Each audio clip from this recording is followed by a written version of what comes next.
இந்த பதிவில் மகாபாரதத்தில் வரும் ஆஸ்திகர் என்ற முனிவரை பற்றி பார்ப்போம். ஜரத்காரு என்ற முனிவர் ஒரு தீவிரமான பிரம்மச்சாரி மற்றும் தவசி. அவர் திருமணம் செய்து கொள்ளாமல் காடுகளில் சுற்றி திரிந்து வாழ்ந்து வந்தார். ஒருமுறை அவர் காட்டில் செல்லும் போது ஒரு பள்ளத்தில் இருந்த மரத்தில் தனது பித்திருக்கள் தலைகீழாக தொங்குவதைக் கண்டார். அவர்கள் ஜரத்காருவிடம், "உனக்கு மனம் முடித்து ஒரு மகன் பிறக்காவிட்டால் எங்கள் ஆன்மா பித்ரு லோகம் செல்லாமல் இங்கேயே துன்பப்படும். விரைவில் திருமணம் செய்து உன் வம்சத்தை விருத்தி அடைய செய்து எங்களுக்கு மோட்சத்தை அடைய செய்வீர்களாக" என்று வேண்டினர். அவர்களுக்காக திருமணம் செய்ய ஒத்துக்கொண்ட முனிவர் ஒரு கடினமான நிபந்தனை விதித்தார். "நானாக பெண் தேட மாட்டேன். யாராவது தாங்களாகவே முன்வந்து ஜரத்காரு என்ற எனது பெயரை கொண்ட ஒரு பெண்ணை எனக்கு திருமணம் செய்து கொடுத்தால் மட்டுமே ஏற்றுக்கொள்வேன்" என்றார். அதே சமயம் நாகர்களின் அரசனான வாசுகிக்கு மானசா என்ற ஒரு சகோதரி இருந்தாள். தனது நாக வம்சத்திற்கு ஜனமேஜயனால் ஒரு பெரும் ஆபத்து வரவிருப்பதை அறிந்தான். ஜனமேஜயன் நடத்தப் போகும் சர்ப்ப யாகத்திலிருந்து நாகவம்சத்தை காப்பாற்ற ஒரு சக்தி வாய்ந்த மகன் பிறக்க வேண்டும் என்பது விதி. அந்த மகனுக்கு தந்தை ஒரு சிறந்த முனிவராக இருக்க வேண்டும் என்பதால் வாசுகி தனது சகோதரியை ஜரத்காரு முனிவருக்கு திருமணம் செய்து கொடுக்க முன்வந்தான். ஆச்சரியமாக, மானசா தேவியின் மற்றொரு பெயரும் ஜரத்காரு என்பதாகும். திருமணத்திற்கு பிறகு முனிவர் மானசா தேவியிடம் ஒரு நிபந்தனை விதித்தார். "நீ எப்போதாவது எனக்கு விருப்பமில்லாத செயலை செய்தால் அன்றே உன்னை விட்டு பிரிந்து விடுவேன்" என்றார். ஒரு நாள் முனிவர் மானசா தேவியின் மடியில் தலை வைத்து உறங்கிக் கொண்டிருந்தார். சூரியன் மறையும் நேரம் வந்தது. மாலை நேர சந்தியாவந்தன பூஜைக்கு நேரமாகிவிட்டதால் மானசா தேவி பயந்து கொண்டே முனிவரை எழுப்பினார். உறக்கம் கலைந்த முனிவர் கோபம் கொண்டு, "சூரியன் மறையும் வரை நான் தூங்கினாலும் கவலை இல்லை. ஆனால் நீ என் உறக்கத்தை கலைத்து விட்டாய். உன்னை விட்டு போகிறேன்" என்றார். மானசா தேவி பயந்து போய், "நான் செய்த தவறை மன்னித்து விடுங்கள். என்னை விட்டு நீங்கி செல்லாதீர்கள். வம்சம் தழைக்க ஒரு மகன் வேண்டுமே" என்று கேட்டார். அதற்கு முனிவர் "அஸ்தி" என்று கூறிவிட்டு சென்றார். அஸ்தி என்றால் இருக்கிறான், அதாவது உனது வயிற்றிலேயே அவன் இருக்கிறான் என்ற பொருளாகும். அந்த சொல்லிலிருந்து பிறந்த குழந்தைக்கு ஆஸ்திகர் என்று பெயரிடப்பட்டது. ஆஸ்திகர் சியவன முனிவரிடம் வேதம் மற்றும் கலைகளை கற்றுக்கொண்டார். பிறப்பிலேயே முனிவரின் தேஜஸையும் நாகர்களின் சக்தியையும் பெற்றிருந்தார். குருஷேத்திரத்தில் பாண்டவர்கள் மற்றும் கௌரவர்களிடையே நடந்த மாபெரும் போரில் பூமியில் கிட்டத்தட்ட அனைத்து ராஜ்யங்களின் அரசர்களும் மரணித்தனர். பகவான் ஸ்ரீ கிருஷ்ணரின் உதவியால் பாண்டவர்கள் வெற்றி பெற்று பூமியில் தர்மத்தை நிலைநாட்டினர். அதற்காக மாபெரும் விலையையும் கொடுத்தனர். குருவம்சத்தில் இறுதியாக எஞ்சிய ஒரே குழந்தை அபிமன்யுவின் மகன் மட்டும்தான். உத்திரையின் கர்ப்பத்தில் இருந்த குழந்தை மீது அசுவதாமன் பிரம்மாஸ்திரத்தை எய்த பின் கிருஷ்ணரால் அந்த குழந்தை காப்பாற்றப்பட்டு அதற்கு பரீக்ஷித் என்று பெயரிடப்பட்டது. குரு வம்சத்தின் கடைசி வாரிசான மகாராஜா பரீக்ஷித் ஒரு நாள் காட்டிற்கு வேட்டையாடச் சென்றார். அப்போது அவர் ஒரு மானை துரத்தி கொண்டு வெகு தூரம் சென்றார். வெகு தூரம் சென்றதால் அவருக்கு தாகம் ஏற்பட்டது. தண்ணீர் தேடி அலைந்த பரீக்ஷித் தூரத்தில் ஆழ்ந்த தியானத்தில் இருந்த சாமிகா என்ற முனிவரின் ஆசிரமத்தை கண்டார். பரீக்ஷித் முனிவரிடமிருந்து தண்ணீர் பெறலாம் என்று நினைத்து ஆசிரமத்தை நோக்கி சென்றார். ஆனால் முனிவர் ஆழ்ந்த தியான நிலையில் இருந்ததால் அவரை கவனிக்கவில்லை மற்றும் அவரது வணக்கத்திற்கு பதிலளிக்கவில்லை. இதனை பரீக்ஷித் அவமானமாகவும் புறக்கணிப்பாகவும் உணர்ந்ததால் கோபமடைந்தார். அவர் அருகில் செத்த பாம்பு ஒன்று கிடப்பதை பார்த்தார். முனிவரை அவமதிக்கும் பொருட்டு அதை எடுத்து முனிவரின் கழுத்தில் வீசினார். அதன் பிறகு திருப்தி அடைந்து ஆசிரமத்தை விட்டு வெளியேறினார். முனிவரின் மகனான சிருங்கியும் ஒரு சக்தி வாய்ந்த துறவியாக இருந்தார். பரீக்ஷித்தின் செயலை கண்ட நண்பர் ஒருவரிடமிருந்து இந்த சம்பவத்தை பற்றி சிருங்கி அறிந்து கொண்டார். இதனை கேட்டு அவர் கோபம் அடைந்தார் மற்றும் அவரது தந்தையின் கௌரவம் இழக்கப்பட்டதாக உணர்ந்தார். தக்ஷகன் என்ற பாம்பு மன்னனின் கடியால் 7 நாட்களில் இறந்து விடுவாய் என்று பரீட்சித்தை சபித்தார். சாபத்தை வழங்குவதற்கு முன்பு அவர் தனது தந்தையுடன் இதை பற்றி கலந்தாலோசிக்கவில்லை. முனிவர் சாமிகா தியானத்தில் இருந்து விழித்தபோது கழுத்தில் செத்த பாம்பு இருப்பதை கண்டார். அதை அகற்றிவிட்டு என்ன நடந்தது என்று சீடர்களிடம் கேட்டார். பரீட்சித்தின் வருகை மற்றும் சிருங்கியின் சாபம் பற்றி அவரிடம் சொன்னார்கள். சாமிகா துக்கமடைந்து சாபம் குறித்து வருந்தினார். பரீக்ஷித் ஒரு நல்ல அரசன் என்றும் விஷ்ணுவின் பக்தன் என்றும் அவர் அறிந்திருந்தார். பெரும் ஆன்மீக சக்தி கொண்ட தன் மகனால் கூறப்பட்ட சாபம் திரும்ப பெற முடியாதது என்பதையும் அவர் அறிந்திருந்தார். அவர் பரீக்ஷித்திடம் ஒரு தூதரை அனுப்பினார். சாபத்தை பற்றி அவருக்கு தெரிவிக்கவும் தனது மகனின் அவசர புத்திக்காக மன்னிப்பு கேட்கவும் அனுப்பினார். மன்னன் பரீக்ஷித் இந்த செய்தி கிடைத்தவுடன் சாபத்தை தனது விதியாக ஏற்றுக்கொண்டார். ஒரு முனிவரை அவமதித்து தான் பாவம் செய்து விட்டதாகவும் அதன் விளைவுகளை தான் அனுபவித்தாக வேண்டும் என்றும் உணர்ந்தார். அவர் தனது ராஜ்யத்தை தனது மகன் ஜனமேஜயனிடம் ஒப்படைத்துவிட்டு கங்கை கரைக்கு சென்றார். அங்கு பாம்பிலிருந்து தன்னை காப்பாற்றிக் கொள்ள ஒரு கோட்டையை கட்டினார். வியாசரின் மகனான சுகதேவரால் கூறப்பட்ட பாகவத புராணத்தை கேட்பதன் மூலம் தனது கடைசி நாட்களை கழிக்க முடிவு செய்தார். மகாவிஷ்ணுவின் மகிமைகளை கேட்டு முக்தி அடையலாம் என்று நம்பினார். பாம்பு அரசன் தக்ஷகன் சாபம் மற்றும் கோட்டை பற்றி கேள்விப்பட்டார். 7 நாட்கள் முடிவதற்குள் பரீட்சித்தை கொல்ல முடிவெடுத்தார். தட்சகன் பரீட்சித்து மகாராஜாவை எப்படி கொன்றான் என்பது ஒரு சுவாரஸ்யமான மற்றும் விதியின் வலிமையை உணர்த்தும் கதையாகும்.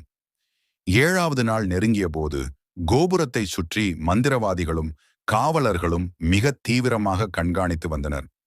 தட்சகனால் நேரடியாக உள்ளே நுழைய முடியவில்லை. எனவே அவன் ஒரு தந்திரம் செய்தான்.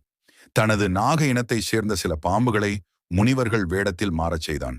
முனிவர் வேடத்தில் வந்தவர்கள் அரசனுக்கு ஆசி வழங்குவது போல நடித்து சில பழங்களை கொண்டு வந்தனர். பரீட்சித்து மகாராஜா அந்த பழங்களை மரியாதையுடன் ஏற்றுக்கொண்டார். ஆனால் அந்த பழங்களில் ஒன்றிற்குள் தட்சகன் ஒரு சிறிய புழுவின் வடிவில் மறைந்திருந்தான். அரசன் ஒரு பழத்தை எடுத்து அதை நறுக்கிய போது அதனுள்ளே ஒரு சிறிய சிவப்பு கண் கொண்ட புழு இருப்பதை கண்டார். சாபம் பலிக்கப் போகும் கடைசி நிமிடம் அது என்பதை அரசன் உணர்ந்தார். விதிப்படி இதுவே தட்சகனாக இருக்கட்டும் என்று கூறி அந்த புழுவை தனது கழுத்தில் வைத்தார். உடனே அந்த புழு பிரம்மாண்டமான தட்சக நாகமாக மாறி அரசனை தீண்டியது. தட்சகன் தீண்டிய மாத்திரத்தில் அவனது விஷத்தின் வீரியத்தால் அந்த கோபுரமே தீப்பிடித்து எரிந்தது. பரீட்சித்து மகாராஜாவின் உடல் அடுத்த கணமே எரியத் தொடங்கியது. அரசனை காப்பாற்ற காசியப முனிவர் என்ற சிறந்த மருத்துவர் விரைந்து வந்து கொண்டிருந்தார். வழியில் அவரை சந்தித்த தட்சகன் தனது விஷத்தின் சக்தியை காட்ட ஒரு மரத்தை தீத்து சாம்பலாக்கினான். காசியபர் தனது மந்திரத்தால் அந்த மரத்தை மீண்டும் உயிர்ப்பித்தார். தட்சகன் அவரிடம் பணிவுடன் விதியை தடுக்க வேண்டாம் என்று கூறி அவரை திருப்பி அனுப்பிவிட்டான். இதன் மூலமே தட்சகனால் அரசனை கொல்ல முடிந்தது. சாபம் நிறைவேறியது. சுகதேவனும் மற்ற முனிவர்களும் அவருக்கு இறுதிச் சடங்குகளை செய்து அவரது உடலை தகனம் செய்தனர். பரீட்சித்தின் மரணம் அவரது குடும்பத்தினர் மற்றும் குடிமக்களால் துக்கம் அனுசரிக்கப்பட்டது. அவரது மகன் ஜனமேஜயன் தன் தந்தையின் மரணத்திற்கு பழிவாங்கப் போவதாக சபதம் செய்து உலகில் உள்ள அனைத்து பாம்புகளையும் அழிப்பதற்காக சர்ப்ப சத்திர யாகம் என்ற வேள்வியை நடத்தினான். வேள்வியின் மந்திர வலிமையால் உலகின் மூலை முடுக்குகளில் இருந்த பாம்புகள் அனைத்தும் வந்து நெருப்பில் விழுந்து மடிந்தன. இறுதியில் தட்சகனும் இந்திரனின் அரியணையை பற்றி கொண்டே நெருப்பில் விழும் நிலை ஏற்பட்டது. அப்பொழுது பாம்புகளின் அழிவை தடுக்க வாசுகி மற்றும் மானசா தேவி தங்களின் மகனான ஆஸ்திகரை வேண்டினர். ஆஸ்திகர் ஜனமேஜயனின் யாகசாலைக்கு சென்றார். அங்கு தனது அறிவாற்றலாலும் இனிய பேச்சினாலும் ஜனமேஜயனை புகழ்ந்து பாடினார். ஆஸ்திகர் எடுத்தவுடனேயே யாகத்தை நிறுத்தச் சொல்லவில்லை. அவர் மிகவும் நுணுக்கமான அறிவாற்றல் கொண்டவர். ஒரு அரசன் எதை சொன்னால் மகிழ்வான் என்பதை அறிந்து அந்த யாகத்தையும் ஜனமேஜயனின் முன்னோர்களையும் புகழ்ந்து பாடத் தொடங்கினார். ஆஸ்திகர் முதலில் அந்த யாகசாலையின் சிறப்பை பாடினார். மன்னா, உமது இந்த சர்ப்ப யாகமானது முன்னொரு காலத்தில் சோமதேவன் நடத்திய யாகத்தைப் போலவும் வருணன் நடத்திய வேள்வியைப் போலவும் மிகவும் புனிதமாக உள்ளது. இங்குள்ள ரிஷிகள் அனைவரும் தேவர்களுக்கு இணையானவர்கள் என்றார். மேலும் ஜனமேஜயனின் முன்னோர்களான பாண்டவர்களின் பெருமைகளை ஆஸ்திகர் எடுத்துரைத்தார். உமது குலத்தில் வந்த யயாதி மன்னனைப் போல நீ தர்மத்தில் சிறந்தவர். பீஷ்மரின் உறுதியும் தர்மரின் நீதியும் உம்மிடம் ஒருங்கே அமைந்துள்ளதை காண்கிறேன்.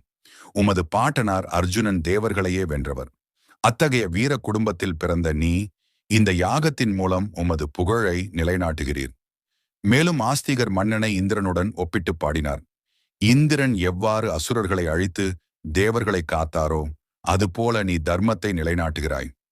உமது கைகள் தானமளிப்பதிலும் வில் ஏந்துவதிலும் சமமான ஆற்றல் கொண்டவை என்றார்.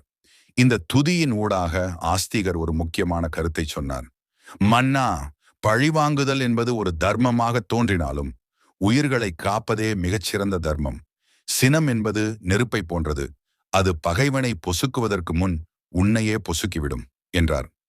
ஆஸ்திகரின் இந்த தேனினும் இனிய துதியை கேட்ட ஜனமேஜயன் பரவசமடைந்தார். அங்கு வந்திருந்த முனிவர்களும், இந்த முனிவன் சாதாரணமானவன் அல்ல, இவரது ஞானம் ஈடு இணையற்றது என்று பாராட்டினர். மகிழ்ச்சியின் உச்சத்தில் இருந்த மன்னன் அவர் ஒரு சாதாரண முனிவர் என்று எண்ணி உங்களுக்கு என்ன வேண்டும்? பொன்னா, பொருளா அல்லது நாடா என்று கேட்டான். அப்போதுதான் ஆஸ்திகர் தனது உண்மையான நோக்கத்தை வெளிப்படுத்தினார். மன்னா, எனக்கு பொன்னும் வேண்டாம், நாடும் வேண்டாம், என் குலத்தை காக்க வேண்டும் என்று கேட்டுக்கொண்டார். மன்னனும் அவர் முனிவர் என்று எண்ணி, உன் குலம் காக்கப்படும் என்று உறுதியளித்தார். அப்பொழுது ஆஸ்திகர் தனது சுயரூபத்தை காட்டினார். பாதி மனித உடலும் பாதி பாம்பின் உடலுடன் இருந்தார். அவர், நான் மனித மற்றும் பாம்புகளின் குலத்தை சேர்ந்தவன். உனது சினம் தணியட்டும். எஞ்சியிருக்கும் இந்த நாகவம்சத்தை காக்க இந்த யாகத்தை இப்போதே நிறுத்திவிடு என்றார். மன்னன் முதலில் தயங்கினாலும் கொடுத்த வாக்கை காப்பாற்ற, அஸ்து, அப்படியே ஆகட்டும் என்று கூறி யாகத்தை நிறுத்தினார். ஆஸ்திகர் நாகவம்சத்தையே காப்பாற்றியதால் வாசுகி உள்ளிட்ட அனைத்து நாகங்களும் அவருக்கு நன்றி கடன் பட்டிருந்தன. ஆஸ்திகர் யாகத்தை நிறுத்தியதும் உயிர் பிழைத்த பாம்புகள் அனைத்தும் அவர் முன் தோன்றி, மகாத்மாவே, எங்களின் குலத்தையே அழிவிலிருந்து காத்தீர்கள். உங்களுக்கு நாங்கள் என்ன கைமாறு செய்ய வேண்டும் என்று கேட்டன. அதற்கு ஆஸ்திகர், உலகில் உள்ள மக்கள் எவரும் உங்களை கண்டு அஞ்சக்கூடாது. உங்களை குறித்த பயத்தை போக்க வழி செய்ய வேண்டும் என்றார். அதற்கு பாம்புகள், ஆஸ்திகரின் வரலாற்றை படிப்பவர்களையோ அல்லது அவர் பெயரை சொல்பவர்களையோ நாங்கள் ஒருபோதும் தீண்ட மாட்டோம். மீறி தீண்டினால் எங்களுடைய தலை வெடித்து சிதறட்டும் என்று சபதம் செய்து வரமளித்தன. பண்டைய காலத்திலிருந்து இன்றும் பல கிராமங்களில் பாம்புகளை கண்டால் அல்லது காடு வழி பயணங்களின் போது சொல்லப்படும் ஒரு சிறிய ஸ்லோகம் உண்டு. ஆஸ்திக முனிவரே சரணம், ஆஸ்திகர் வசனம் ஸ்மரே என்பதாகும். சில வீடுகளில் பாம்புகள் உள்ளே வராமல் இருக்க வாசலில் ஆஸ்திகர் என்று எழுதி வைப்பார்கள். நாக பஞ்சமி அன்றைய ஆஸ்திகரின் கதையை வாசிப்பது மிகவும் புண்ணியமாக கருதப்படுகிறது. இதுவே ஆஸ்திகர் முனிவரின் கதையாகும். ஜெய் ஸ்ரீ கிருஷ்ணா. உங்களுக்கு இந்த வீடியோ பிடிச்சிருந்தால் மறக்காமலே லைக் பண்ணுங்க, ஷேர் பண்ணுங்க, ஜெய் ஸ்ரீ கிருஷ்ணான்னு கமெண்ட் பண்ணுங்க.